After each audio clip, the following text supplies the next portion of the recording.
পহেলা জুনেই রামিসা হত্যা মামলার বিচারের কার্যক্রম শুরু হচ্ছে। ঢাকার মিরপুরে রামিসা হত্যাকাণ্ড, কি নির্মম নৃশংসতা, কি পৈশাচিকতা, এটা মনে করতে গেলেও হৃদয় ভারী হয়ে ওঠে, কণ্ঠরুদ্ধ হয়, বাষ্পরুদ্ধ হয়ে ওঠে। সে রামিসার বাবা ফ্রাস্ট্রেশন নিয়ে বলেছিলেন উনি বিচার চান না, কারণ উনি জানেন বিচার হবে না। আমি যখন মন্ত্রণালয়ে সাংবাদিকরা আসলেন, প্রশ্ন করলেন রামিসার বাবার ফ্রাস্ট্রেশনের জবাব কি, আমি বলেছিলাম এই ফ্রাস্ট্রেশনের জবাব একমাত্র রামিসার এই হত্যাকাণ্ডের নৃশংসতার বিচারের মধ্য দিয়ে দেওয়া যাবে, অন্য কোনোভাবে বক্তৃতা দিয়ে দেওয়া যাবে না। আমি বলেছিলাম 1 সপ্তাহের মধ্যে রামিসার এই মামলার চার্জশিট হবে। আপনারা দেখেছেন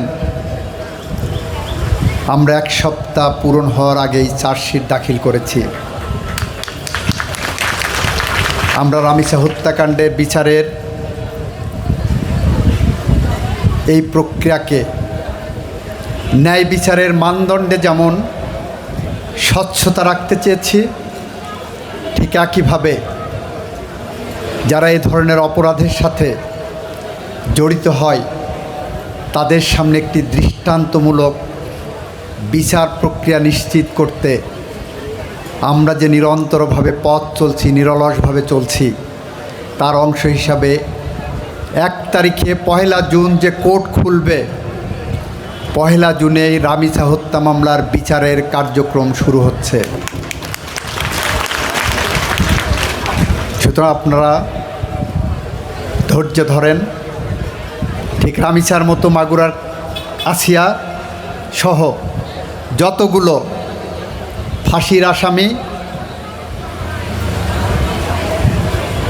সেই নির্জন ছেলে আছেন, তাদের মামলার নিষ্পত্তি আমরা দ্রুততম সময়ের মধ্যে করব ইনশাল্লাহ। আমি অ্যাটর্নি জেনারেল থাকা অবস্থায় বাংলাদেশের সবচেয়ে সেনসিটিভ যে কয়টি হত্যা মামলা ছিল তার মধ্যে ছিল মেজর সিনহা হত্যা মামলা, আবরার ফাহাদ হত্যা মামলা। আমরা অগ্রাধিকার ভিত্তিতে এই সমস্ত সেনসিটিভ হত্যা মামলার বিচার প্রক্রিয়া হাইকোর্ট পর্যন্ত সমাপ্ত করে আসতে পেরেছিলাম। আপিল বিভাগও আমরা আশা করি এই বিষয়ে দ্রুততম সময়ের মধ্যে পদক্ষেপ নেবেন। আমি আমার কথা এখানেই শেষ করছি। খোদা হাফেজ, বাংলাদেশ জিন্দাবাদ। সবাইকে ধন্যবাদ, সবাইকে ঈদ মোবারক।